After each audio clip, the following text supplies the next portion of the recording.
Hola, pues muy buenas tardes a todos. Tengo el placer de presentarles al autor del día de hoy. Su nombre es Otoniel Maya Lucas, el cual nos presentará su artículo The Good Microbiome of Mexican Children Affected by Obesity. Antes de comenzar, me gustaría comentarles un poco acerca de Otoniel. Él es químico farmacobiólogo egresado de la Universidad Autónoma de Chiapas. Realizó sus estudios de maestría y doctorado en genética y biología molecular en el CIMBESTAB Zacatenco. Actualmente se encuentra haciendo su postdoctorado en la Novo Nordisk Foundation Center for Basic Metabolic Research en la Universidad de Copenhague, en Dinamarca. Lo que hace actualmente es análisis de datos de metagenómica shotgun para elucidar los mecanismos de interacción genoma-microbioma humano.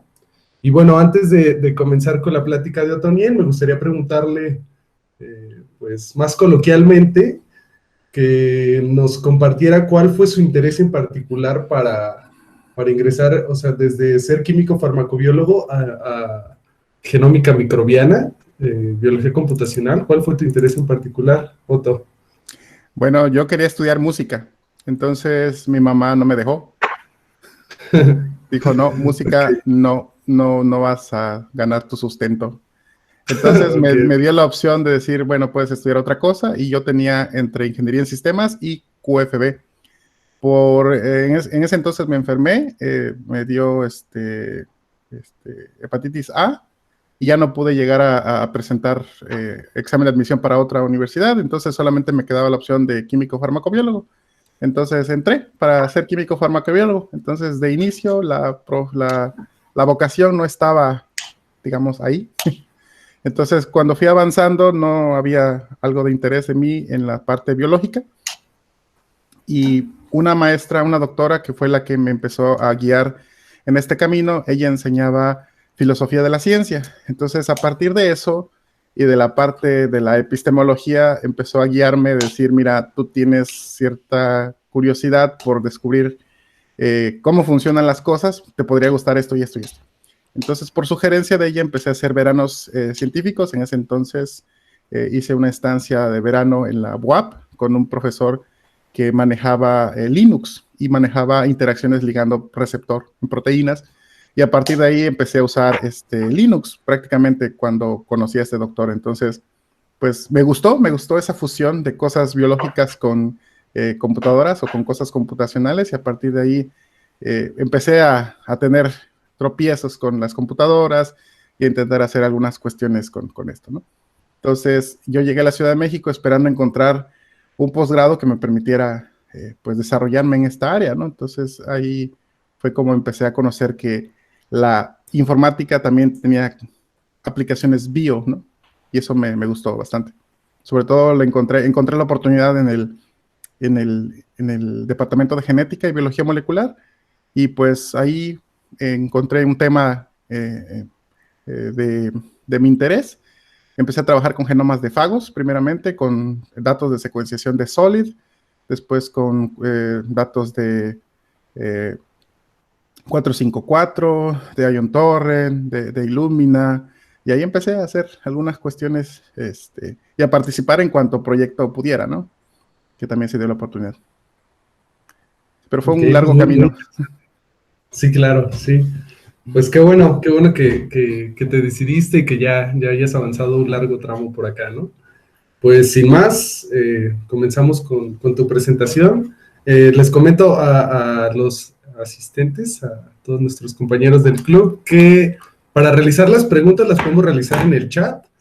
Entonces las escribimos y al final el moderador va a empezar a abrirnos el micrófono para que podamos decirlas en voz alta, perdón.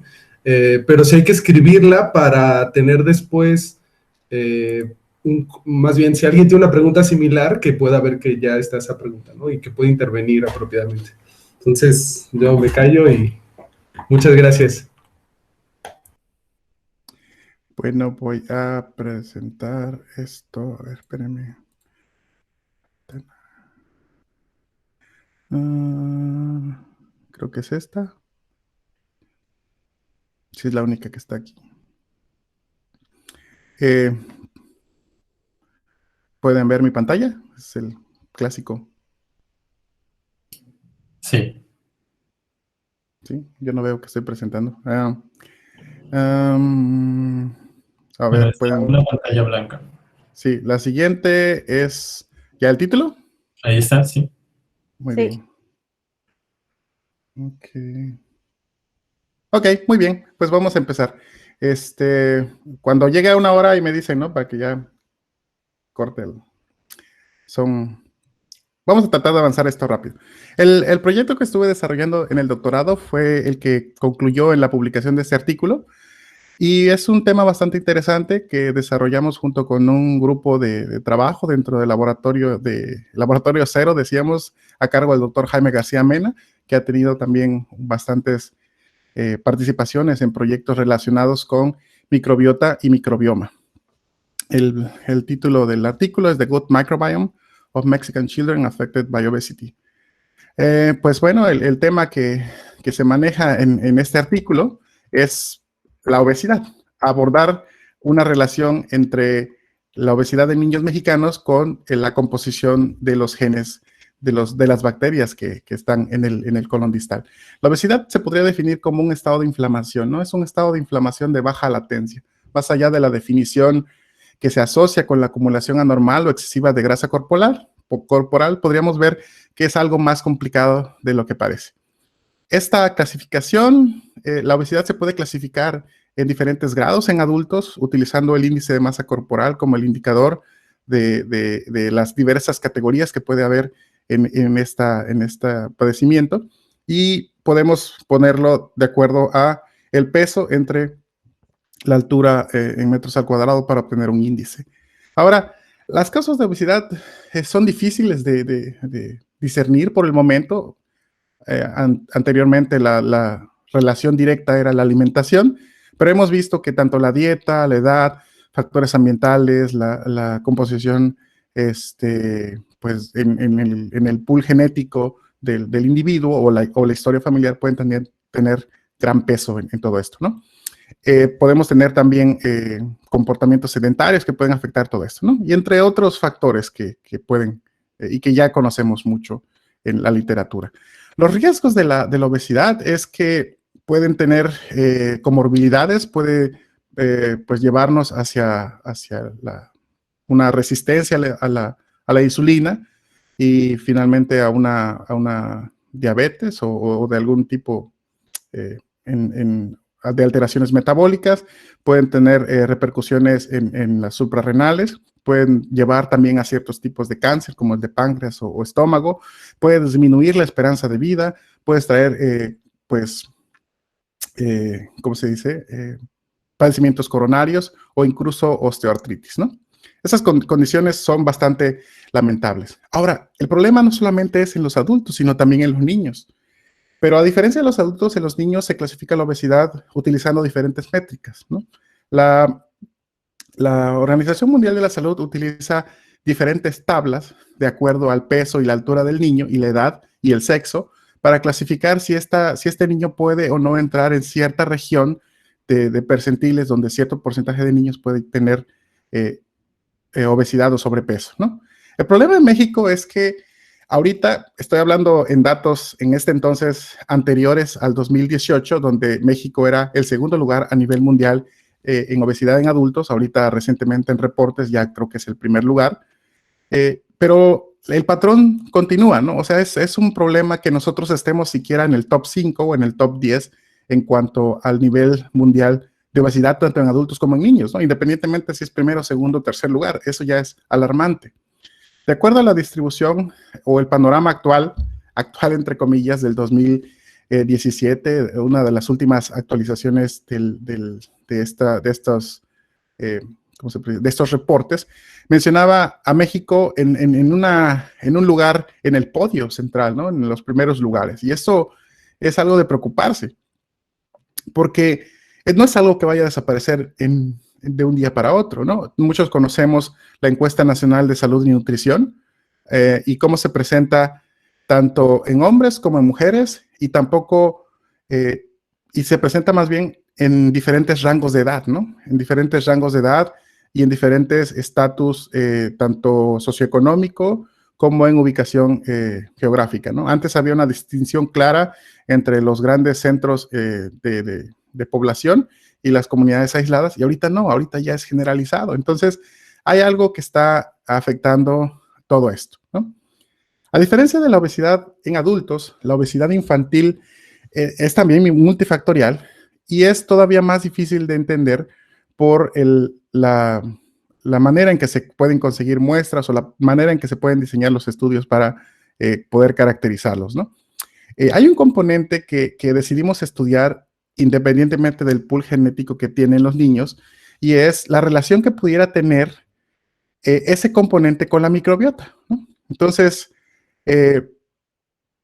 nos enfocamos en esto por la línea de investigación que precede a mi artículo, y nos enfocamos mucho en esto, ¿no? Y dejamos al final de esta investigación puntos suspensivos porque esto no se acaba ahí, ¿no? La investigación puede continuar para encontrar esa relación tanto de la composición genética con la microbiota. Ahora, la microbiota es un tema que viene surgiendo de manera reciente, en los últimos, ¿qué será? 10 años, 12 años, se ha empezado a trabajar este tema de microbiota. Y es interesante porque cuando nosotros queremos ver la relación que tienen esto, no tiene nada que ver con el componente humano. Bueno, al menos no de manera directa, ¿no? La microbiota es todo eso, de todos esos microorganismos que están presentes en un ambiente definido, ¿no? En este caso, en el cuerpo, todo el conjunto de microorganismos se le denomina microbiota. Pueden ser arqueas, pueden ser hongos, pueden ser bacterias, pueden ser virus. Y esta microbiota puede estar tanto en la superficie como dentro, ¿no? Entonces podemos tener microbiota en la piel, en la garganta, en la nariz, en los ojos, en cualquier sitio, ¿no? En los oídos y todo lo demás. Ahora, si yo analizo el conjunto de organismos, el conjunto de genomas de esos organismos se le denomina microbioma. También bacterias, bacteriófagos, hongos, protozoarios, virus. Entonces, cuando nosotros queremos caracterizar esta microbiota o microbioma, podemos verlo en dos perspectivas, ¿no? La microbiota como el conjunto microbiano, ¿no? ¿Quién es lo que está habitando? Y el microbioma, el genoma colectivo, ¿no? La composición de esas bacterias, ¿no? ¿Por qué decidimos irnos hacia esta aproximación, ¿no? en el estudio? Bueno, no teníamos tanto la infraestructura o teníamos el historial como para poder trazar la composición genética de cada uno de los individuos, que también es otra cara de la moneda. Entonces, desafortunadamente, la historia que yo voy a contar es mi versión, mi verdad, de lo que nosotros encontramos en la composición de la microbiota y del microbioma en estos niños que presentan obesidad. Falta la otra parte de la moneda y esperamos algún día poder también llegar a correlacionar. De hecho, parte de lo que estoy haciendo es poder acceder a la parte genética y al microbioma para hacer ese link directo. El antecedente que nosotros tenemos nos llevaba a responder dos preguntas pues, que estaban sobre la mesa. ¿Quién está ahí y qué es lo que está haciendo? Hay una tercera pregunta, pero esa es todavía más adelante y no nos animamos ni siquiera a mencionarla porque no tenemos los suficientes recursos de antecedentes para poder plantear esa, ¿no?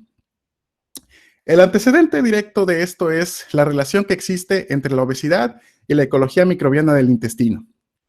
En 2005 se llegó a una conclusión mediante la caracterización de secuencias con un gen marcador que podía estar presente dependiendo de la dieta que tenían ciertos ratones, ¿no? Entonces se vio que podía afectarse la relación Firmicutes y Bacteroidetes de entre ratones delgados y ratones obesos, ¿no? Ratones magros y ratones obesos. Entonces, esa diferencia, esa alteración era real o estaba presentándose y planteándose ahí en este primer artículo en 2005. Y dentro de los autores podemos ver algunos de los viejos, no de los viejos, de las estrellas que ahora están también desarrollando este tema en cuestión de microbiota y microbioma. La relación está ahí. Entonces, hay algo en la composición de estas bacterias en el colon, o al menos inicialmente de bacterias en el colon, que hace cambiar la absorción o el metabolismo en este modelo murino, ¿no? Los ratones obesos tienen diferente microbiota de los ratones delgados. Y la obesidad, entonces, se veía que había un componente microbiano, ¿no? Haciendo un experimento clásico en cuanto a trasplante de un ratón obeso a un ratón magro, ¿no? De ahí se surgió. El detalle es que la microbiota no es estática, la microbiota es dinámica y cambia en diferentes etapas de la vida y cambia incluso en diferentes días de la semana, ¿no? Entonces podemos alterar la microbiota quizá por la alimentación, por los antibióticos, la malnutrición, el estado emocional. El tema se va complicando un poco cada vez más, ¿no? Nosotros tratamos de caracterizar la microbiota y caracterizar el microbioma a partir de dos estrategias. Estas dos estrategias ahora son más populares y es utilizando un gen marcador o todo el genoma. La primera aproximación que usamos fue utilizar el gen marcador y utilizamos el 16S por las ventajas que pudieran brindar para la caracterización de géneros en una muestra dada, ¿no? Entonces, esa fue la primera aproximación y ese fue el antecedente directo de mi muestra. A partir de estas secuencias amplificadas de una región variable del gen 16S como gen marcador, yo pude asignar identidad y responder parcialmente a la pregunta ¿quién está ahí? Después, en la parte de mi trabajo, ahora utilizamos las secuencias completas. Y estas secuencias completas, yo tendría que identificar ahora qué es lo que están haciendo. Entonces, ahí fuimos. El antecedente directo del trabajo es donde se hizo un estudio por Selva Sankar Murugesan, que también formó parte del laboratorio, donde él analizaba más de 170 niños en 3 diferentes grupos que presentaban normopeso, sobrepeso y obesidad, y él lograba identificar algunas cosas bastante interesantes. En lo más evidente no hubo diferencia. En la abundancia relativa de las bacterias no se encontraron diferencias significativas a este nivel. Recordemos, estamos utilizando únicamente un fragmento de un gen marcador, pero es lo mejor que pudimos hacer en ese momento y es una técnica que se sigue usando, ¿no? La identificación taxonómica a partir de estos genes marcadores. Lo interesante fue que en la abundancia relativa de algunos genes, de algunos géneros en particular, podíamos observar esas diferencias significativas en los diferentes grupos, ¿no? Y esto nos dio la pauta de decir, bueno, la diferencia está ahí, ¿no? Pero sabemos que una diferencia significativa es solamente una herramienta estadística que tenemos, ¿vale? Cuando se vieron los metadatos de las métricas que se utilizaron en ese artículo, se hizo una identificación de ácidos grasos de cadena corta, y se notó ciertas diferencias. También se observaron diferencias en los triglicéridos, y yo digo, bueno, si estamos comparando diferencias en normopeso, sobrepeso y obesidad, pues claro que voy a observar diferencias en algunos de los factores metabólicos que están presentes en uno y están muy incrementados en otro. Y tú dices, bueno, pero cuando hicimos la cuantificación, o bueno, cuando se hizo en su momento la cuantificación de ácidos grasos de cadena corta, los 3 principales, el ácido acético, propiónico y butírico, también había diferencias significativas en normopeso, sobrepeso y obesidad en 2 de esos ácidos grasos. Entonces, vamos a plantear esto. Dijimos, esto tiene que verse en un grupo más pequeño a nivel de genes. Entonces, tiene que haber genes en la composición bacteriana que nos ayuden a obtener un perfil metabólico saludable o un perfil metabólico adverso que nos lleve a obesidad, ¿no? Entonces existen esos marcadores, deberían existir. Vamos a ver si los podemos encontrar, porque también el riesgo era no encontrar. Entonces, el objetivo principal fue determinar esos marcadores si existe. Y llámese marcadores, una función, una ruta metabólica, un género, un filum, algo que pudiéramos identificar que marque el cambio en la composición de este microbioma, ¿no? Utilizamos a grandes rasgos prácticamente la extracción de DNA a partir de muestras fecales, también ¿cómo se puede decir? La medición de los parámetros antropométricos y también la identificación de marcadores o parámetros bioquímicos de muestras de sangre, ¿no? Entonces teníamos toda esta información y teníamos que incorporarla. Entonces llevamos un procesamiento para identificar los marcadores en las secuencias y después correlacionarla con todas estas métricas que teníamos, ¿no? Además, también se tomó muestras para hacer la identificación de ácidos grasos de cadena corta de las muestras, ¿no? Los resultados que se plantearon es que de esta serie de datos que teníamos 176 muestras en diferentes grupos en normopeso, sobrepeso y obesidad, seleccionamos 5 niños con normopeso y 5 niños, 5 niñas con normopeso, 5 niños y 5 niñas con obesidad. Cuando se hizo una gráfica de la abundancia relativa a nivel de OTUS del set de datos original, vimos que la composición entre el normopeso y obesidad era ligeramente similar basado en la abundancia. Entonces, estos dos, hay un cambio que son similares que les permite agruparse en el mismo clúster a nivel de abundancia, pero a la vez presentan un fenotipo diferente. Entonces, de ahí fue donde seleccionamos normopeso y obesidad.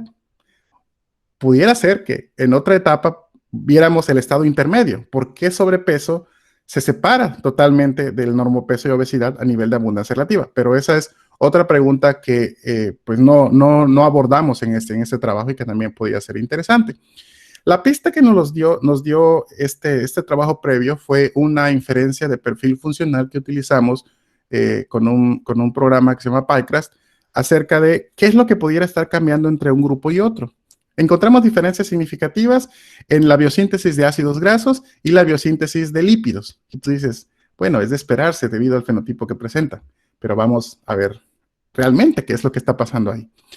Cuando ya empezamos con nuestros datos y con los datos de secuenciación propios para hacer este proyecto de metagenómica tipo shotgun, encontramos diferencias significativas en esto, pero pues son informativos y no son tan informativos, porque en peso, entre el peso, normopeso y obeso, encontramos diferencias significativas, pero pues eso solamente es decir que la diferencia que encontramos no es al azar, ¿no? O sea, que simplemente esa diferencia está ahí y que a nivel de medias, esa diferencia no se puede explicar por el azar, sino que está ahí.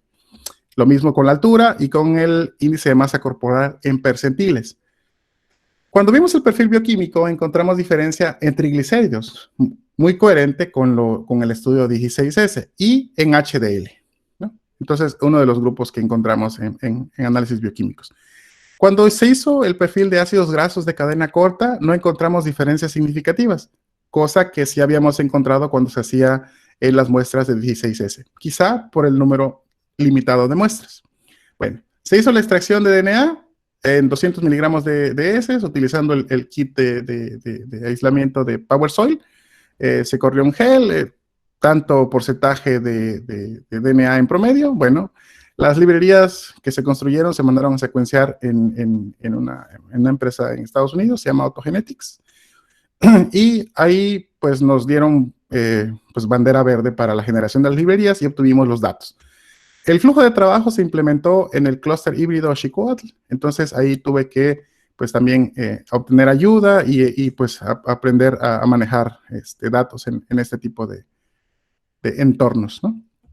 La calidad, muy buena, Illumina, donde se prepararon 250 ciclos per end, 125 por 125, y tiene una calidad mayor a 37 en promedio, ¿no? Entonces, dentro de la calidad no puedo quejarme, tenía muy buena calidad los datos, tenía un número considerable de lecturas, y eso me permitía, pues, hacer un buen análisis, al menos en la parte de la calidad de las lecturas, ¿no? Ya después íbamos a ver a qué nos enfrentábamos. Las lecturas, teníamos bastantes millones de lecturas, 6, 7 millones en promedio. Entonces, el porcentaje de lecturas de genoma humano era muy baja. El porcentaje de lecturas que no tenían un par eran también menor al 1.5%, y eso me hablaba de un set de datos. Cuando se llevó a cabo la asignación taxonómica, entonces ahí vino el primer shock, ¿no? Yo utilicé Metaflang 2 en su momento, que es un programa que utiliza marcadores para hacer la asignación taxonómica. ¿Tiene sus ventajas? Sí, que es rápido, es específico para ciertas especies, pero la desventaja es que no nos permite identificar géneros taxonómicos nuevos, ¿no? O especies nuevas, ¿no? nos genera una tabla de abundancia relativa y se hizo un heatmap para ver la distribución de pues, la abundancia relativa. Vimos que no había ninguna agrupación evidente entre las dos categorías. Quiere decir que en la composición taxonómica entre las categorías no había algo aparente, ¿no? Un patrón que yo diga, ahí se me están agrupando. Cuando vi la diferencia a nivel de filum, haciendo una prueba pues, estadística para ver las diferencias, cuando yo tenía los firmicutes disminuidos en la parte de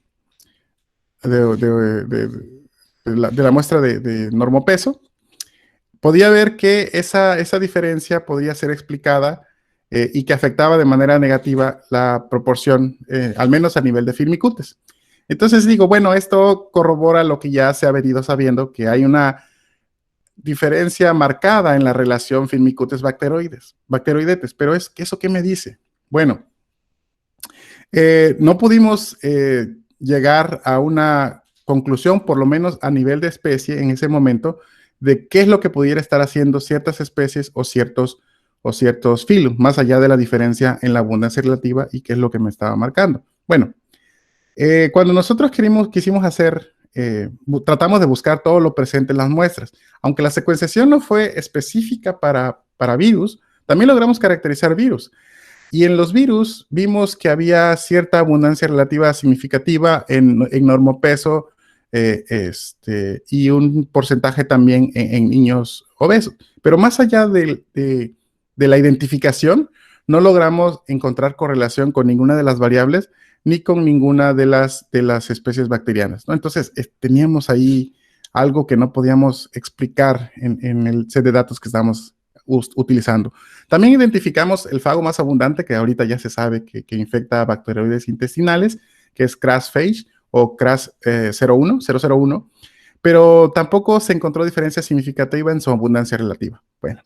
Y otra parte que hicimos fue también en arqueas, y pues solamente encontramos que Metanobrevibacter smithii se encontraba disminuido sin presentar diferencia significativa. Entonces dijimos, bueno, no encontramos algo en virus y en arqueas, quizás porque la secuenciación no fue dirigida a virus y arqueas. Sin embargo, se lograron identificar algunas cosas en las muestras, ¿no? ¿Cómo se comporta la composición entonces bacteriana? Si no puedo hacer una reducción de complejidad en los datos crudos de la abundancia relativa, bueno, vamos a ver algunos índices que nos permitan identificar las diferencias intramuestras y entre muestras, que es la alfa diversidad. Alfa diversidad es como una manera en la que nosotros podemos saber cuántos diferentes tengo y cuántos de cada diferentes tengo. Por ejemplo, yo tengo, ¿cómo podríamos decir? La diversidad la podríamos definir como la riqueza y la distribución de esa riqueza, ¿no? ¿Cuántos diferentes tengo y cuántos hay de cada uno, ¿no? Que sería la diversidad es igual a la riqueza más la equitatividad, ¿no? Entonces, eso, la riqueza más la equitatividad, la tenemos que medir interna y entre, ¿no? Intra y entre. Cuando se cuantifica esa diversidad intra, nos referimos a ella como alfa diversidad, ¿no? Es un término que quizá hayan escuchado, sobre todo si están relacionados en estos temas, ¿no? Utilizamos algunos de los índices de diversidad, no todos, no una búsqueda exhaustiva, sino los más representativos, para ver que teníamos suficientes lecturas como para poder caracterizar la población bacteriana que estaba ahí, para poder identificar riqueza y quizá algún grado de equitatividad, ¿no? Pero más allá de eso, no encontramos tampoco diferencias significativas. Y dijimos, bueno, sí hay una diferencia en los grupos, pero no están permitiéndose diferenciar, ¿cómo se puede decir? Agrupar en las categorías que nosotros esperábamos. ¿Qué es lo que está pasando con estos datos que estamos perdiendo? Bueno, puede deberse a la estrategia que utilizamos, ¿no? Pero bueno, a pesar de todo esto, cuando comparamos entre muestras, sí lográbamos explicar al menos un 60% de variación entre las muestras. Es decir, la composición de las bacterias que tienen los niños puede deberse a otra cosa que no es relativo a la bacteria, ¿no? Que a lo mejor puede ser la dieta, que generalmente también es uno de los principales, como le llaman, confounders, que se encuentran en este tipo de estudios. Es difícil diferenciar en estos factores, ¿no? Más allá de la composición genética, obviamente. Entonces, utilizamos una estrategia clásica y hasta un poco polémica de clasificar la abundancia relativa en diferentes grupos, enterogrupos o enterotipos, ¿no? Hay quien está a favor de esto, hay quien está en contra. Lo que podemos decir respecto a eso es que los enterotipos son dinámicos. La microbiota es dinámica, ¿no? Cambia, está en constante cambio. Pero en esta fotografía que nosotros tomamos en el tiempo de nuestro set de datos, logramos identificar los tres enterotipos reportados en la literatura. Y la composición que tenían ellos es que en cada enterotipo era mixto, ¿no? Era mixto entre el 50% por ejemplo, en el enterotipo 2, cuyo género, ¿cómo se llama? Cuya porción dominante está con Prevotella, vimos que habían el 50% de obesos, ¿no? Entonces, no estábamos observando como tal un patrón, sino que estábamos observando categorías mixtas en la composición. Cuando nosotros hicimos una identificación a nivel de especie, aquí sí logramos encontrar una diferencia en un gen marcador, ¿no? LEFC es una métrica para identificar marcadores basados en un tamaño del efecto, ¿no? El efecto quiere decir que estas bacterias están guiando hacia un fenotipo. En este caso, el género Megamonas, la abundancia relativa tiene un efecto en la composición en la población obesa, ¿no? En este caso, las muestras con obesidad. Pero muchas otras bacterias, muchas otras especies están generando un efecto para el género, para la categoría de normopeso, ¿no? La dirección del efecto no representa nada en cuanto a este tipo de gráficas, más allá de el tantas veces, ¿no? El fold. O sea, en este caso, por ejemplo, Bacteroideaceae y Bacteroides está generando un tamaño del efecto de 4 veces para la categoría normal. Y Megamonas está generando un efecto 2 veces para la categoría de obeso, ¿no? Y esta prueba hace tres pruebas estadísticas para poder identificar este tipo de marcadores. Y esto ya es una pista, ¿no? Esto ya es algo, ¿no?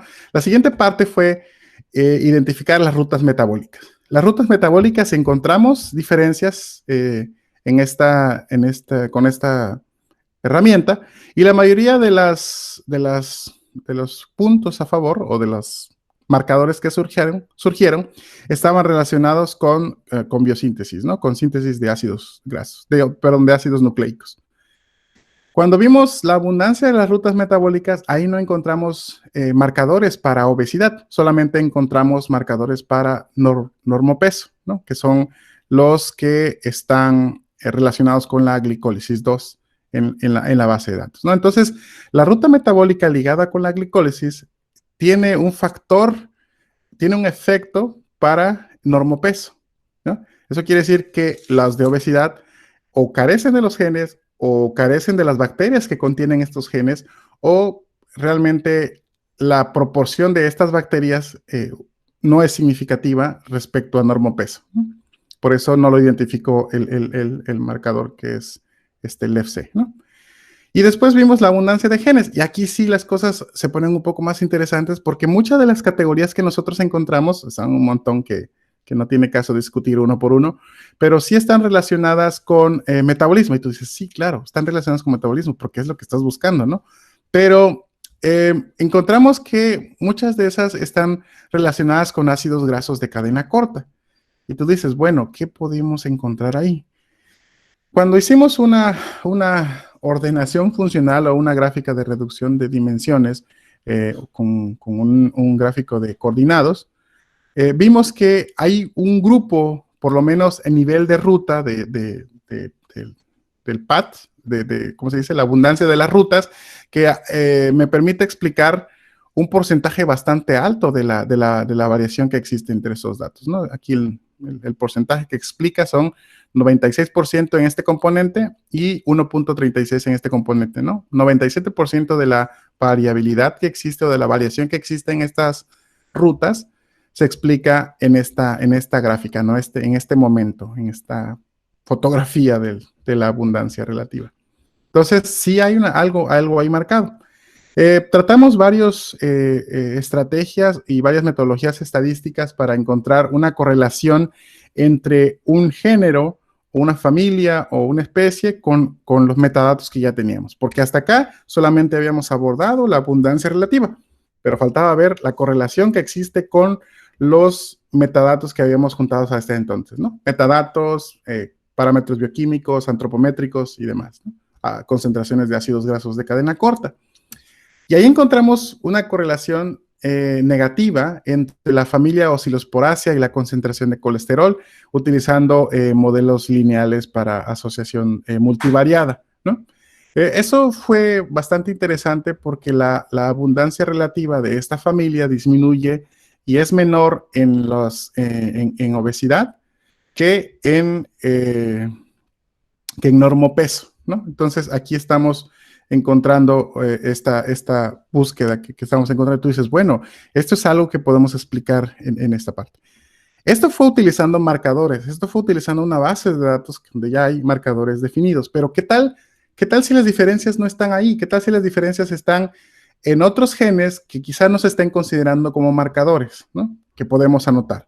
Utilizamos la estrategia clásica también, no solamente de utilizar las herramientas inmediatas con marcadores, sino de hacer el ensamble metagenómico, ¿no? Lo que implica hacer el ensamble, la limpieza de las lecturas, hacer la predicción de los genes, hacer la anotación, y ahí es donde pudimos encontrar algunas diferencias, pues, un poco, pues, también interesantes, ¿no?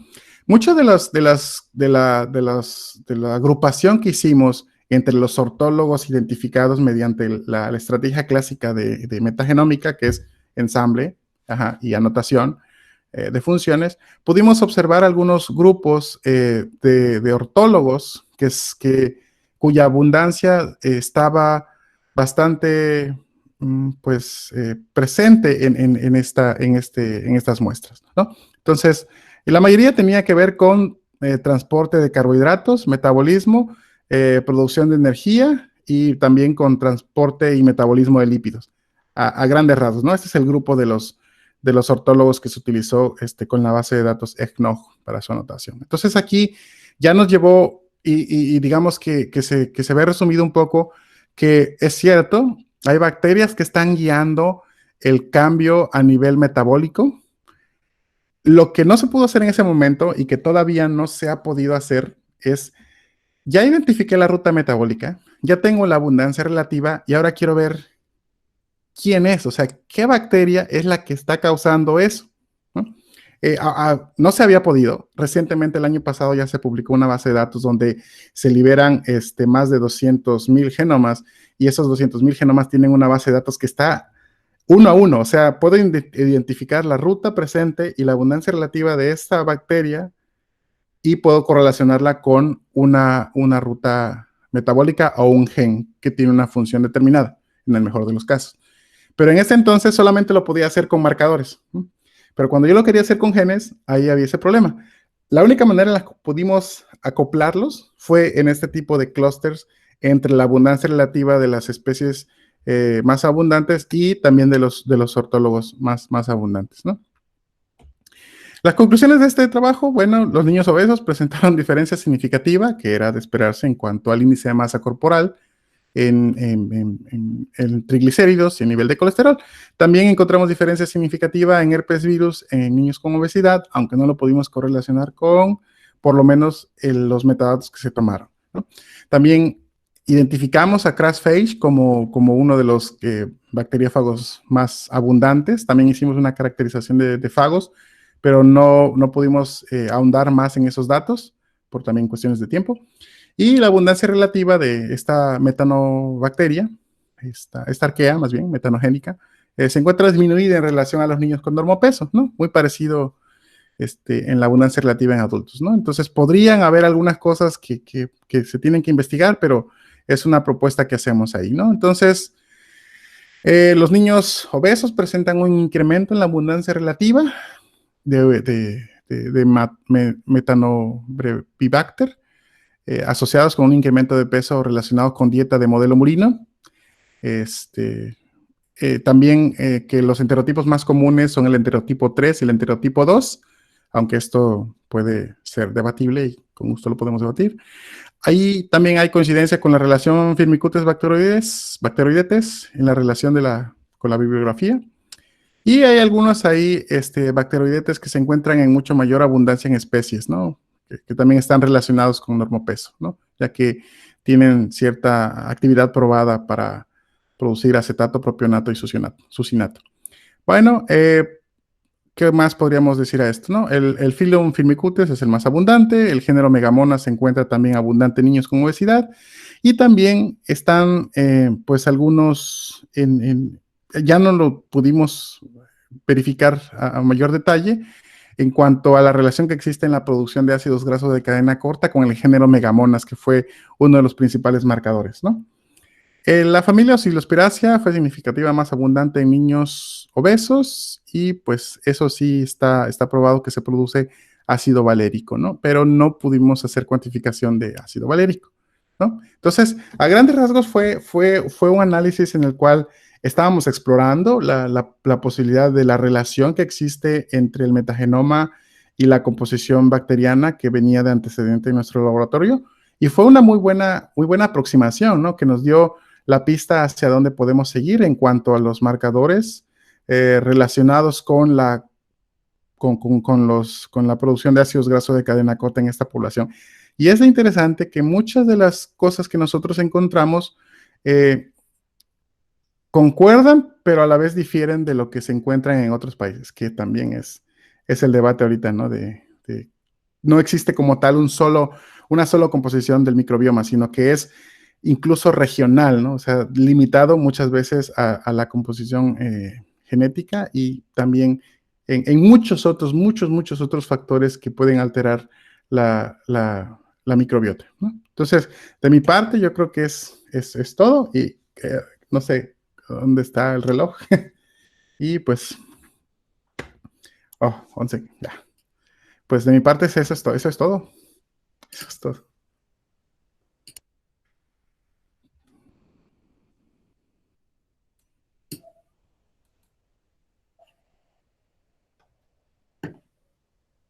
Fue un buen tiempo de presentación, Otto, gracias. Sí.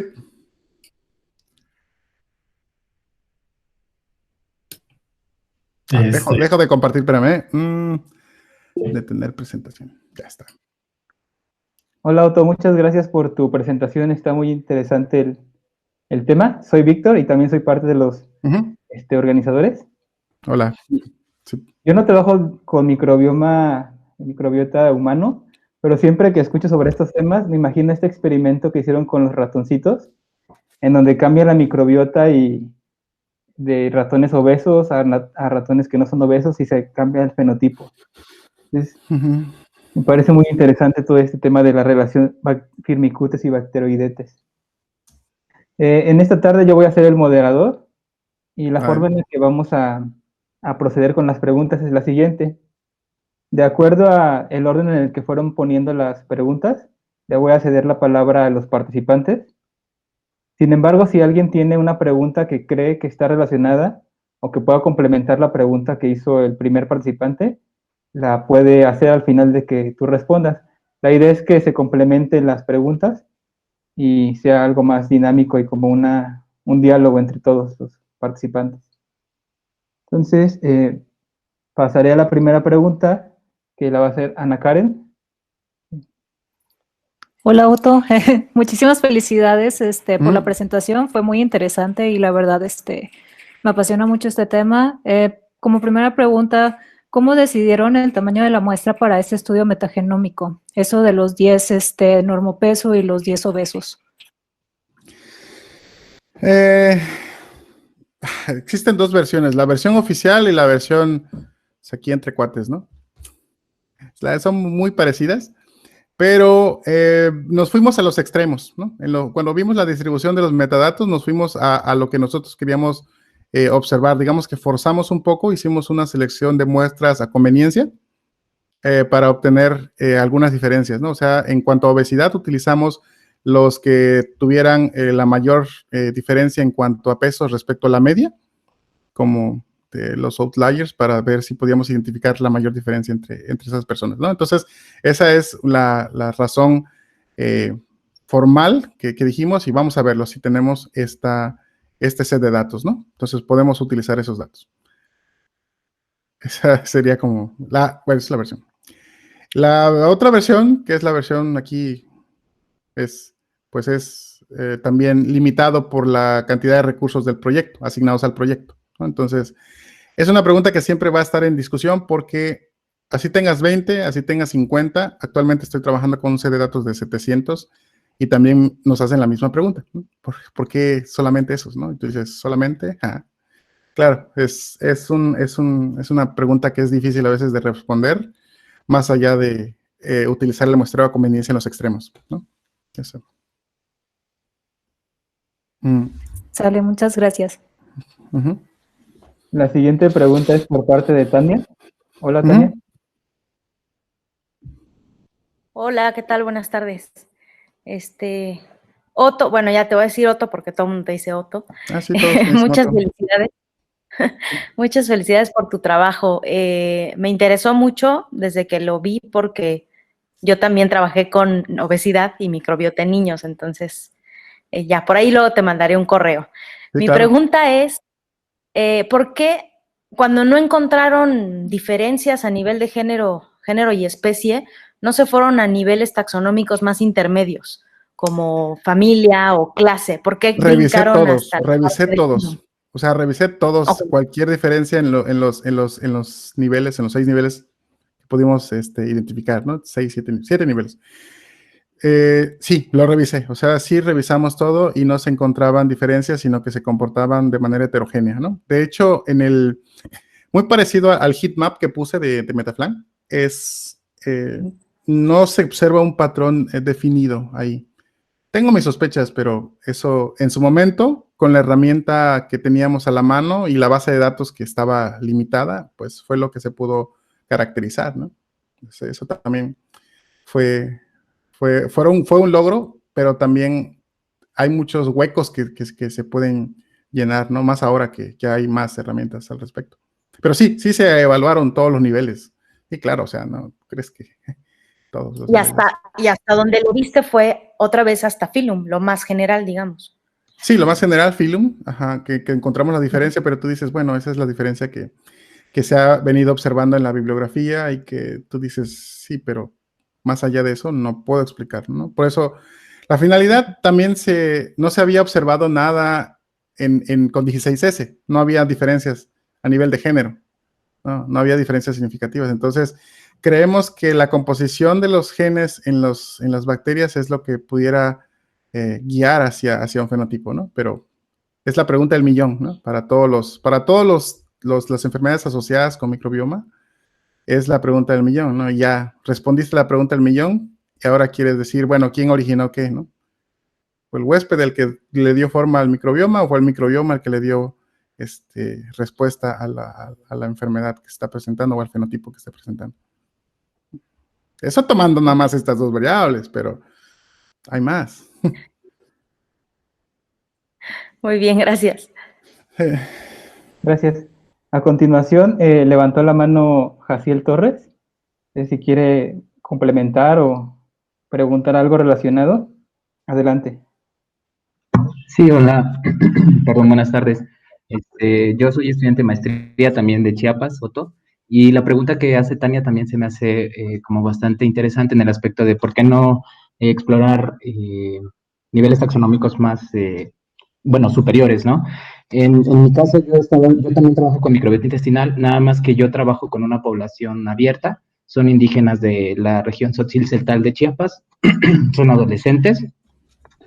Y pues también como comentaba Otto, las cuestiones de presupuesto y ese tipo de cosas pues sí limitan bastante un proyecto de investigación. En este caso, he revisado algunos artículos que se han hecho aquí en México y generalmente encuentro con población cerrada, o es del Seguro Social generalmente, y a pesar de que no existen diferencias a niveles filo, pues lo que yo, bueno, tendría que hacer en este momento o bueno, lo que pienso hacer en este momento es precisamente hacer las diferencias eh, a este nivel, pero con esta población que es indígena, ¿no? Que tienes que viajar 5 horas para poder encontrar a estos adolescentes, que la alimentación es completamente, dijeran, tradicional, que se ha estado perdiendo un poco, sobre todo yo vivo aquí en San Cristóbal, y que pues alimentos industrializados han ido cambiando todas estas costumbres, ¿no? Entonces, yo pienso, bueno, por eso se me hace muy interesante la pregunta de Tania. Bueno, si no hay diferencias a nivel género y especie, que es como bastante específico, entonces, ¿qué tanto vale la pena hacer este estudio? Eh, Porque yo tengo como mucha fe precisamente en que a nivel filo yo pueda encontrar alguna diferencia, ¿no? Y recientemente hice, bueno, también era la pregunta, ¿no?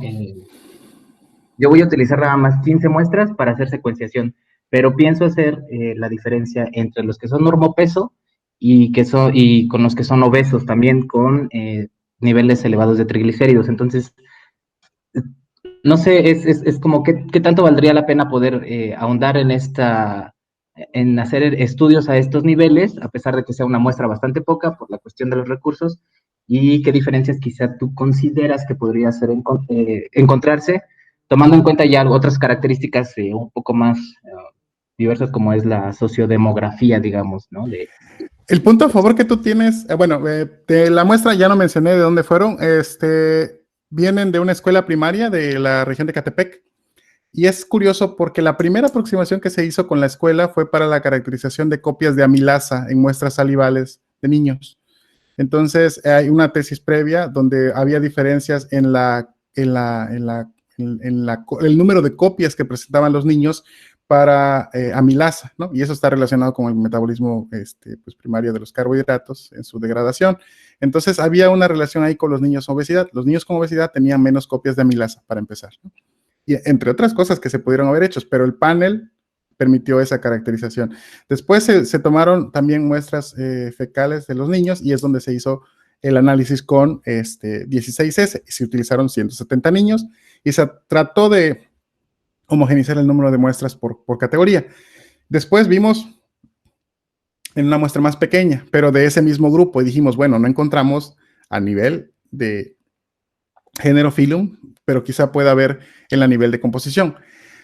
Yo, ahora que lo veo en retrospectiva, es la base de datos define mucho las diferencias que tú encuentres, ¿no? Entonces, en su momento, por ejemplo, Metaflan está limitado a un número corto de referencias, incluso la nueva versión Metaflan 3, ya utilizan más marcadores, pero la primera versión de Metaflan 2, digamos, la primera base de datos de Chocoflan o la primera base de datos de los marcadores era menor, ¿no? Entonces, cada año va incrementando mediante, pues, aumenta la base de datos y la referencia mejora tu identificación, ¿no? Tu perfil. La ventaja que tú tienes es la mezcla genética de tu población. Yo estoy trabajando, ¿cómo lo podemos decir sin decir tantas cosas? Estoy trabajando también con una comunidad indígena, una comunidad aislada, y ya se ha probado que hay ciertos genes en la población que pueden otorgar ventajas metabólicas al individuo. Si yo lo relaciono eso con la microbiota, podría decir sí, lo ayuda o no lo ayuda, porque ya veo que sí lo presenta, o sea, el individuo trae una clara ventaja en su fenotipo, debido a la, ¿cómo se dice? A la mutación que tiene, ¿no? En su metabolismo. Entonces, esa persona tiene una clara ventaja. Tengo algo que puedo yo checar con otros y decir, mira, la microbiota sí lo está afectando y el que tiene esta ventaja no lo está afectando. Por poner un ejemplo, ¿no? Entonces, tienes la ventaja de la comunidad aislada, ¿no? Entonces, eso podría otorgarle peso a tu trabajo, aunque puede ser un trabajo pues, exploratorio, ¿no? Pues, en este tipo de área, ¿no? La ventaja es la mezcla. Ahora no sé qué tantos estudios hayan al respecto. También sería interesante eso. Muchas gracias, Otto. Creo que no hay muchos, entonces. Gracias. Sí. A continuación le voy a dar la palabra a Rodrigo. Solo recuerden, si tienen algún comentario, pueden levantar la mano si está relacionado con la pregunta de Rodrigo para unir esos comentarios. Adelante, Rodrigo. Hola, ¿qué tal? Muchas gracias, estuvo Hola, interesante. Es justamente sobre los enterotipos. Ya, pues ya supongo que ya te lo veías venir, porque sí, suelen ser muy, pues, polémicos justamente. Yo, pues he trabajado también, con enterotipos en su momento y, pues, no los encontramos así tan marcados como los suyos. Yo de lo que he leído mucho, tiene que ver, con el método de la distancia que se usa. En su caso, ¿cuál usaron?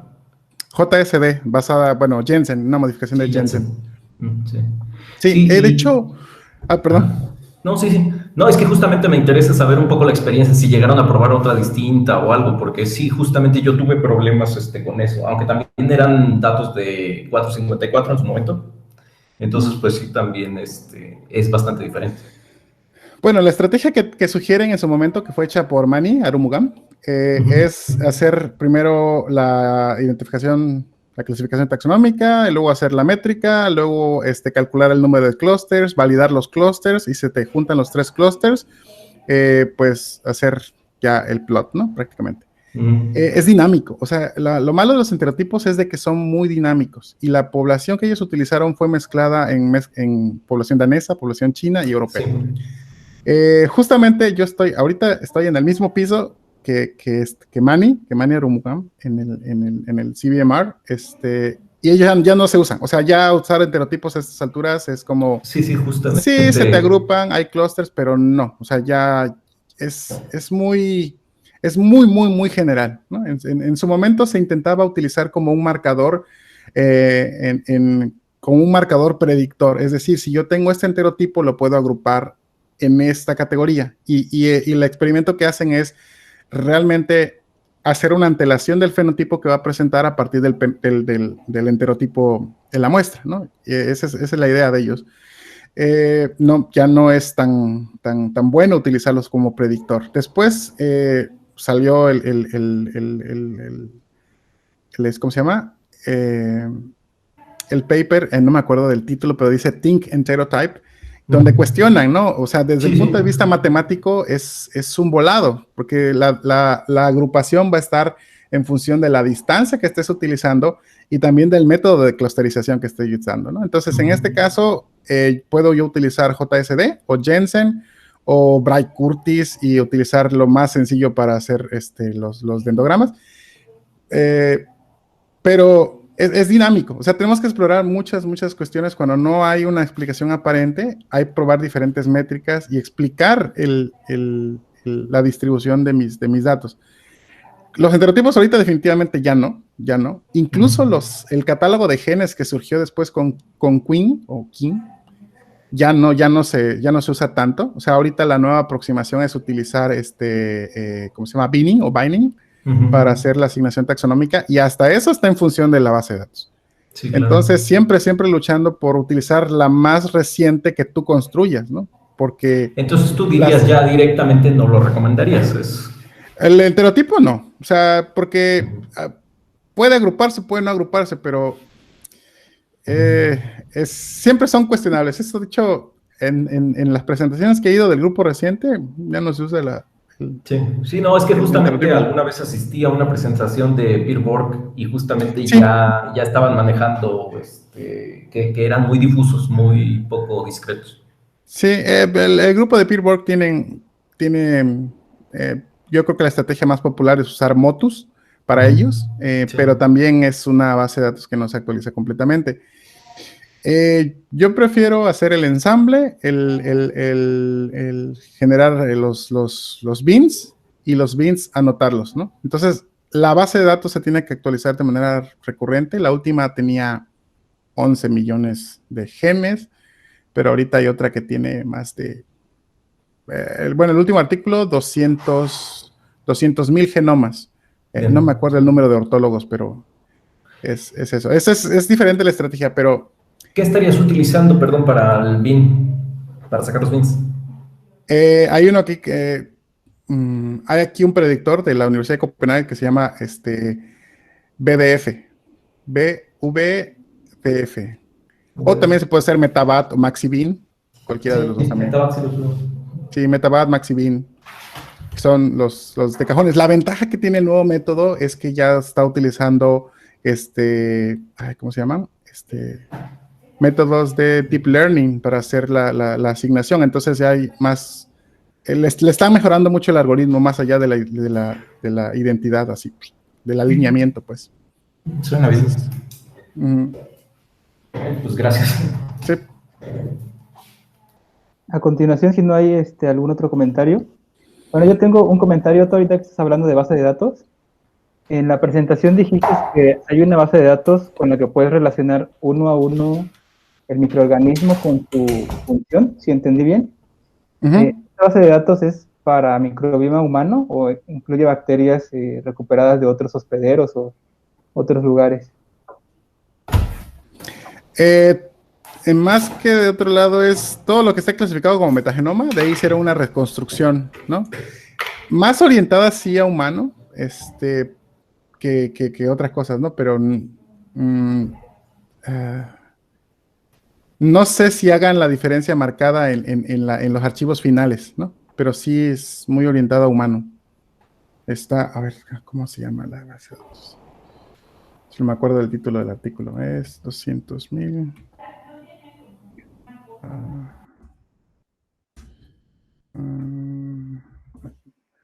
Tengo aquí. No lo tengo guardado a la mano, no. Se los podría hacer llegar después. Sí, fíjate. Fue precisamente publicado en el 2020, que le llaman ahora Unified Gastrointestinal Genome, sí, más enfocado en solamente el colon, en humano. Es una actualización. Sí, tienen 204,000 genomas de 4,644 procariotes, ¿no? Con más de 170 millones de proteínas. Muchas gracias. Un poco más grandes.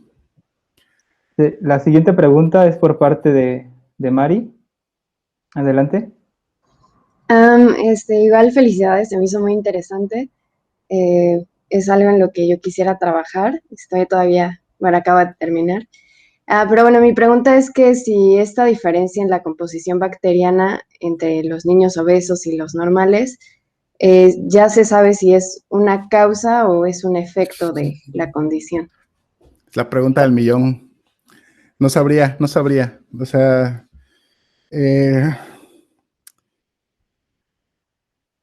definitivamente el consumo de fibra está afectando la abundancia relativa, ¿no? Entonces, el consumo de fibra normalmente está asociado con la dieta, lo cual está asociado con, pues, ejercicio o con ciertos estilo de vida, ¿no? Pero no podemos ahorita definir. Ese es como el premio para toda esta área, ¿no? Encontrar la causa para que podamos definir ¿cómo se llaman? Se me fue. ¿Probióticos? Probióticos o prebióticos que puedan guiar la comunidad hacia cierto fenotipo, ¿no? Digamos, mediante cierto bacteria o grupo de bacterias o consorcio de bacterias puedas revertir el efecto, ¿no? Pero no hay como tal una definición en esto, ¿no? Parte de lo que estoy trabajando es eso, ¿no? O sea, ahí tenemos una comunidad indígena que presenta un gen, la mutación en un gen, y estas personas tienen un mejor procesamiento de carbohidratos, ¿no? Ya está caracterizado con todos los de la ley, tienen muchos años siguiéndolo, hay perfiles bioquímicos, hay GWAS de estas personas, está el genoma completo de estas personas. Entonces, esos son los que nos servirían para probar si el efecto de la bacteria también está relacionado con la abundancia relativa, digo, con esta mutación que tienen, ¿no? Entonces, y también tenemos otras, los que no tienen la mutación, vamos a comparar ahí, ¿no? Entonces, ese sería como un avance en responder esta pregunta de si es la microbiota la que guía hacia eso, ¿no? En algunos casos, por ejemplo, en la literatura de, ¿cómo se llama? Cuando me acuerdo del experimento que infectan con virus a los ratones, a la ratona que está con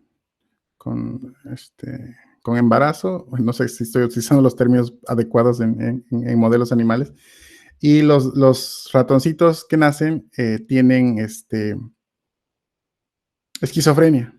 Entonces después hacen la transferencia de microbiota de los que están sanos a los que tienen esquizofrenia, o de los que tienen esquizofrenia a los que están sanos, y hay una conexión entre pues el eje de cerebro colon que ya está ahorita bastante caracterizado o está explorándose, y los neurotransmisores que también se producen en las bacterias pueden generar los cambios neuronales en los ratones que no presentan esquizofrenia. Obviamente es algo que se está forzando el sistema para que se lleve a cabo y se observe el fenotipo.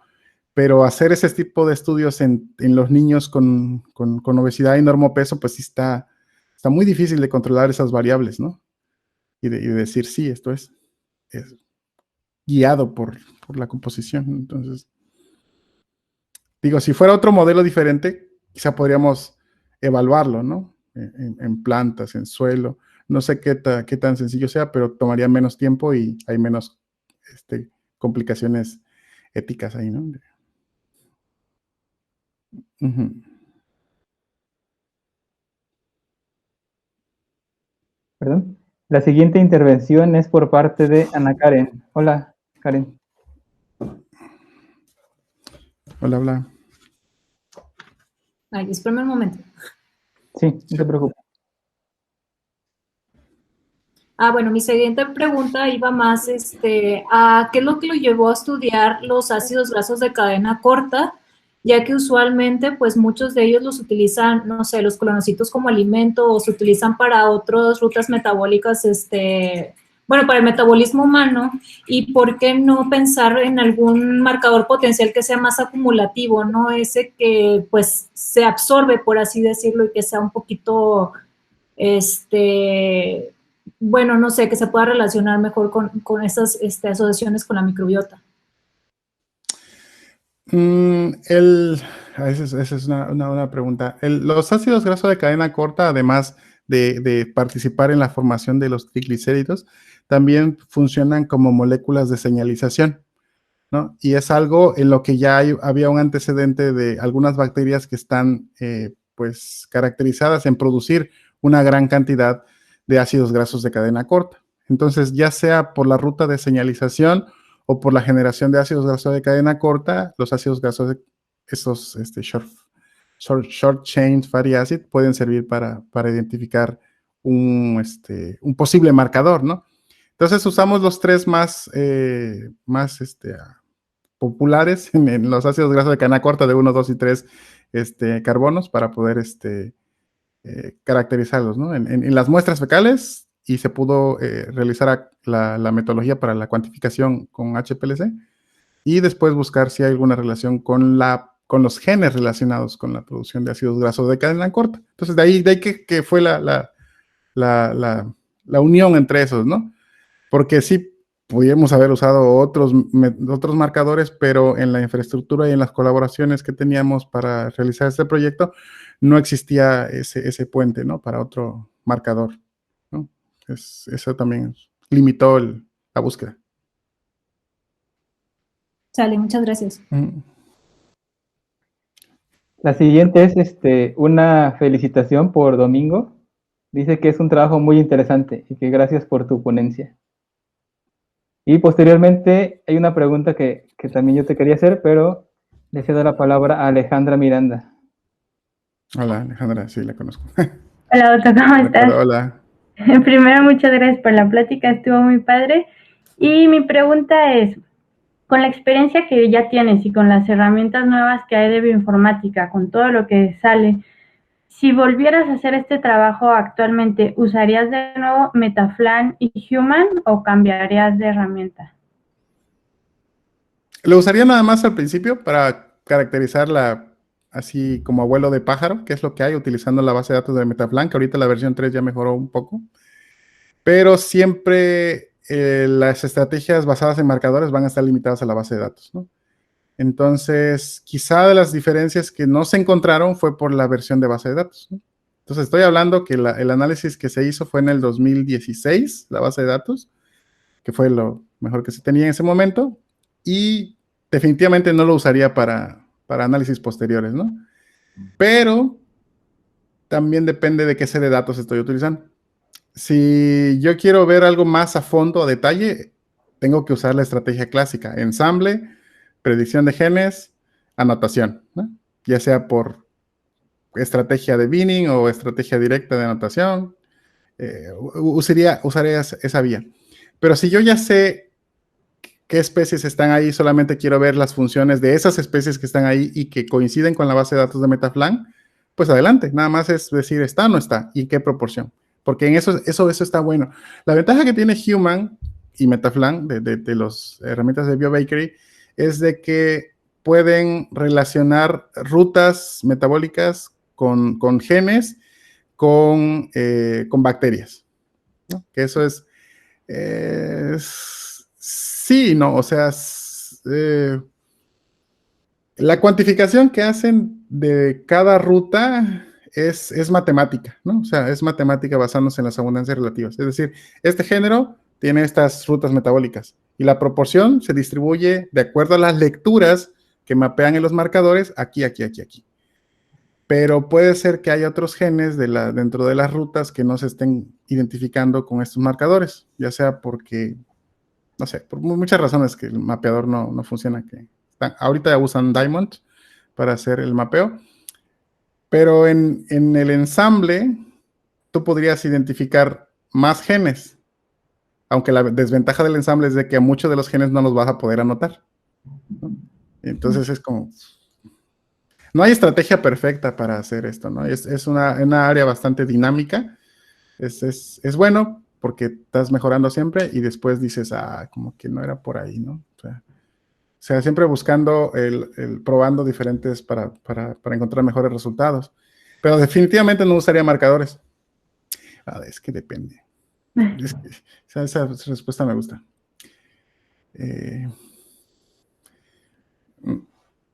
Actualmente no uso marcadores, es mejor la anotación directa. Pero es más trabajo informático, pues, bioinformático. De la otra es como que, bueno, ya lo haga línea por línea, pero ya sé que voy a encontrar asignación taxonómica y función. Y es bueno también.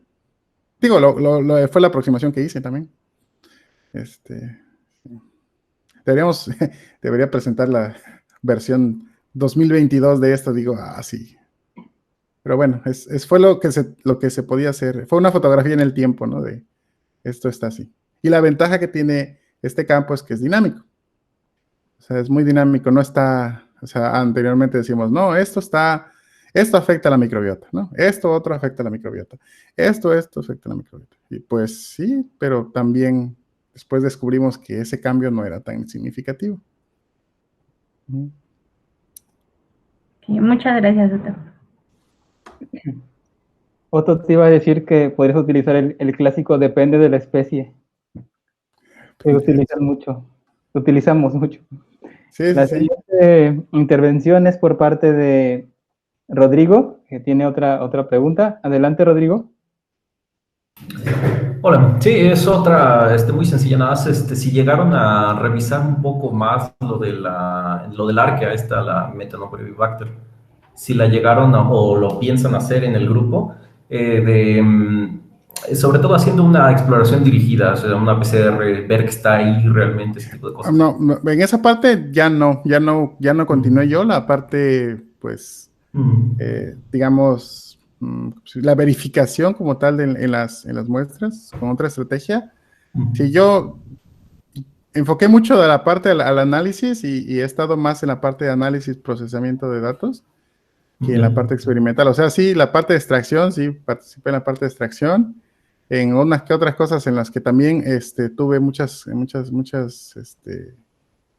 se puede decir? Mucha ayuda en esa parte para poder sacar el proyecto, ¿no? Sí. Ya, sí. Sí, no, es más que nada por saber si le habían dado continuidad, porque pues como es, sí se reportan como arqueas, casi no se trabajan, entonces pues finalmente podría ser algo interesante. Y también relacionado, mencionabas de un herpes virus, no alcancé a pescar cuál, pero me parece que era el 4, no sé si lo tengas por ahí. 2, a ver, herpes 1. Ah, el 1. Okay. Sí. Ya, era un poco lo mismo, si llegaron a ver algo más de eso, si lo llegaron a revisar, que estuviera ahí, ese tipo de cosas. No, eso sí ya no vimos, simplemente vimos la abundancia relativa, pero ya no quisimos, o sea, lo que hice ahí fue comparar directamente el mapeo de lecturas contra la parte viral del RefSeq y cuantificar, ¿no? Entonces ahí fue que mediante la cobertura, el porcentaje de cobertura de los genomas, digo, mira, la abundancia relativa presente en esta muestra es diferente al otro, ¿no? O sea, y sí estamos observando ahí, pero como la secuenciación no fue dirigida específicamente a virus, esa abundancia relativa pudiera significar algo en las muestras, pero ya no andamos en esa parte viral. No usemos como tal un viroma, ¿no? De decir, mira, esto fue extracción de virus, cuantificación de virus. Eso hubiera sido también más interesante. De hecho, la parte de microbioma como tal es solamente bacteriano, ¿no? O sea, cuando debí de haber hecho fagos, hongos, todo, ¿no? Arqueas. Sí, bueno, es que no puede uno hacer tanto, no tiene tanto para el doctorado, es demasiado. No, exacto. Sí, gracias.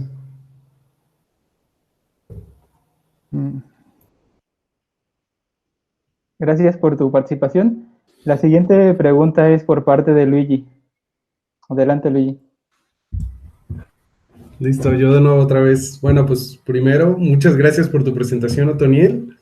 Ahora sí que somos, dentro de la microbiota intestinal relacionada a la obesidad, somos colegas y he leído tus trabajos, ¿no? O sea, sí he tenido que seguirlos porque son... primero, pues son en grupos mexicanos que están poco explorados, también son en infantes, entonces es como que de mucha relevancia para mí, ¿no? Entonces, en realidad, yo quería hacer una intervención cuando habló Ana Karen Carrizales, que dijo que cómo decidieron el tamaño de la muestra, y en realidad yo no te quería decir nada negativo, solamente quería coincidir contigo, exactamente, depende de quién se lo pregunte. Si se lo preguntas a tu jefe, te va a decir que es el número ideal. Si se lo preguntas a un estadista, te va a decir que no es el número ideal, ¿no? Que no es una muestra representativa de la población mexicana. El tamaño de la muestra para esto, digo, bueno, no sé, pues para obtener el número de la muestra necesito saber el tamaño poblacional, ¿no? Y tú dices, bueno, pues, mi muestra va a salir como de 300, 400, ¿no? O sea... Sí. Entonces ahí, pues es en realidad, tristemente, es con los recursos que cuentes, ¿no? Por eso utilicé eso, ¿no? De mostrar la distribución de los metadatos y digo, bueno, si yo quiero observar un efecto, si hubiera un efecto lo tendría que ver entre los que están con valores, el colesterol más alto, el triglicérido más alto, el percentil del índice de masa corporal más alto, contra los que están, o sea, eso fue en cuanto al grupo de obesidad, pero los de normopeso no puedo decir este es el normopeso, más allá de la tabla, ¿no? O sea, los que están justo en medio en la distribución de la altura, peso, triglicéridos, HDL, LDL, ¿no? Y obtener un consenso en todos esos. Eso fue eso. Así en cuanto al número de muestra. Ajá. Obviamente yo tuve que defender a capa y espada. Claro que sí, te entiendo. Pero pues es bueno lo que nos toca, ¿no? Sacar lo que podemos con lo que tenemos, entonces es parte de nuestro trabajo. Mi primera pregunta De hecho, tengo muchas, ¿no? Pero esas ya las hablaré con una buena cerveza contigo ya después. Pero en realidad, las que más me llama la atención de tu artículo es, primero es como si tienen registro de las dietas de los niños, ¿no? Porque seguramente, bueno, en realidad no, creo que no nos hablaste mucho de tu corte, pero ya después escuché que era de Catepec o algo así, ¿no? De una escuela de la misma. Solamente fue un recordatorio, o sea, fue un recordatorio de las últimas 24 horas y la clasificación en categorías de los grupos de alimentos, pero nada más, o sea, no fue un seguimiento de una dieta que hubiera estado genial también, pero no se pudo. No se pudo como en otros estudios que van enfocados al consumo de ciertos alimentos, ¿no? Como aquellos que van con carne o con fibras, claro, o con ciertas dietas, ¿no? Que también es una buena aproximación. En otros set de datos que también estuvieron varios compañeros del laboratorio, se evaluaron, ¿no? Dietas, el consumo de ciertos alimentos en particular, ¿no? Entonces, a nivel de 16S, pero también son muy informativos. Es decir, bueno, a ver qué es lo que está cambiando, la dieta, o sea, u otra cosa, ¿no? Ok, sí, se entiende. Sí, obviamente no podemos tenerlo como a los ratones encerraditos y darles nosotros de comer lo que queramos para ver el efecto, ¿no? Obviamente. Pero no, o sea, nada más era esa pregunta de tu corte. Después, a mí me llamó mucho la atención cuando estaba leyendo tu artículo que mencionas el virus de herpes, ¿no? Que de hecho me fui a la ¿cómo se llama? Referencia y busqué, entonces dije, no, pues por aquí va, ¿no? Por aquí va. Pero pues no sé si en realidad en tu análisis hiciste algún tipo de filtrado del mínimo número de muestras para determinar que en realidad el herpes estuviera en ese grupo, ¿no? Porque a mí se me hace muy grave. Por ejemplo, muchos de los herpes son transmitidos por saliva y otros por relaciones sexuales, ¿no? Entonces, pues me llamaba la atención porque sí encontraron una relación con la obesidad, pero no sé si esa relación sería así como una casualidad. No, simplemente era diferencia significativa, ¿no? O sea, la diferencia significativa es que las diferencias a nivel de medias no es explicada por el azar, ¿no? Entonces, eso es simplemente la abundancia estaba ahí, pero no hay como tal una correlación con el fenotipo. No, simplemente la abundancia relativa en estos niños en particular presentaron esto. Y la diferencia fue a nivel de medias entre un grupo y otro, ¿no? Comparación de dos grupos. Sí, y eso, ¿no? Entonces tú dices, bueno, ¿qué están haciendo? No lo sé, porque no hubo una relación funcional ni taxonómica entre los individuos, ¿no? Solamente entre los grupos. Entonces, la razón por la que estaba presente también nosotros así como, o sea, porque tú dices, está asociada con ciertos comportamientos, pero también en la bibliografía vimos que si al principio era fácil diferenciar entre un herpes de contacto cotidiano o de un herpes de contacto sexual, pues ahora es más difícil diferenciar eso, ¿no? Trazar la línea entre un tipo de herpes de este tipo y del otro, ¿no? No son como tan específicos. Y yo no tengo tanto pues antecedente en eso, entonces dije, bueno, si la bibliografía, o por lo menos lo que revisamos lo deja ahí, solamente reportamos que tuvimos la diferencia significativa. Lo exploramos, pero no dio más. Sí, claro, sí, eso sí queda claro. Nada más sí me surgió mucho. Sí, yo también cuando fue herpes así de... Sí. ¿Qué pasó ahí? Ahí hay algo raro, ¿no? Pero bueno. Así es.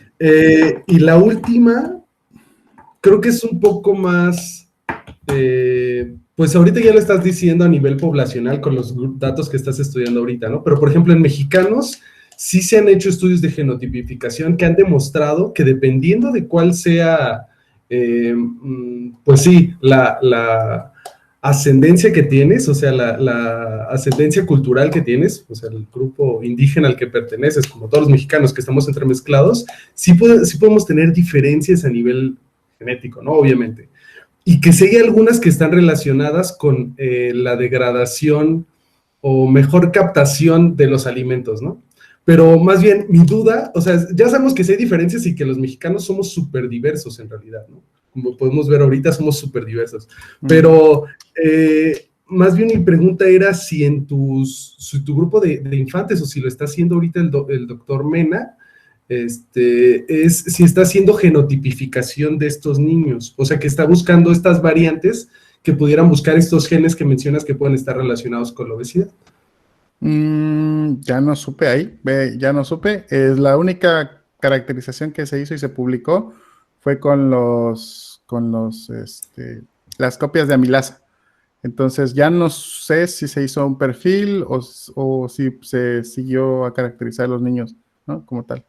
Eso sí, no, ya no tengo actualización, pero no hay, o por lo menos no he visto un laboratorio que quiera abarcar los dos, ¿no? Porque es difícil tanto la obtención de recursos, claro, la obtención de las muestras, el seguimiento de los pacientes, no sé, ahí sí desconozco completamente, pero eso es lo ideal, ¿no? Y de hecho, lo que ahora estoy haciendo es eso, o sea, afortunadamente tengo acceso a datos de genoma humano, también de datos de chihuahuas, y pues también de datos de 16S y datos de Shotgun. Entonces, pues algo bueno tiene que salir de esto, ¿no? Porque sí tengo, en teoría, los datos completos, ¿no? Y un mejor seguimiento. Entonces, podríamos encontrar quizá la causa genética, pero lo malo es que es una población diferente, ¿no? Entonces, claro, sí, sería bueno hacerlo en México también. Claro, ojalá y algún día podamos contestar esa pregunta. Pues muchas gracias, o sea, yo ya cedo la palabra. Gracias, Otonil, gracias. Sí. Gracias, Luigi, por tu intervención. Veo que ya no hay ninguna pregunta adicional en el chat. No sé si alguien quiera participar de alguna forma, decir algún comentario, que se anime a decir otra pregunta. Adelante. Yo. Bueno, sí, me tocó esa parte, ¿no? Diana, una de las que coordinamos todos acá en el club, pues les invitamos a contestar una encuesta, una breve encuesta, también se las vamos a hacer llegar por otros medios, pero bueno, es menos de un minuto para ver qué es lo que podemos cambiar en el club para pues hacerlo mejor y más dinámico, ¿no? Tenemos otras ideas para poder compartir tanto más información entre nosotros como búsqueda de apoyo y colaboración entre nosotros, ¿no? Que es la idea final del club, ¿no? Dice después Tania Aguilar que microbiota de niños. Ok.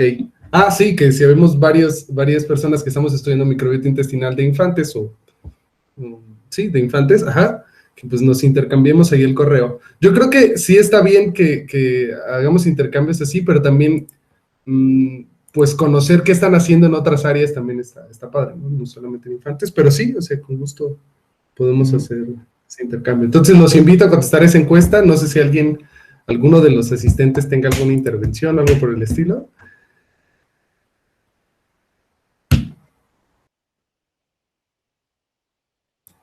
Y pues, si no, pues muchísimas gracias, Otoniel, nuevamente por estar aquí. Ya sabemos que es noche ahí en Dinamarca, pero muchas gracias por participar con nosotros. Esperemos y pues disculpen que no traiga actualizaciones de una película más reciente, pero este fue el comentario del director de la versión del 2018 que se publicó este artículo, ¿no? Entonces, claro, no, sí, se entiende. Se entiende. Pues bueno, ya. Gracias. Gracias a todos. Igual, pues ya. Gracias, que estén muy bien. Bonita tarde entonces a todos. Contesten la encuesta, por favor. Gracias. Bye, bye.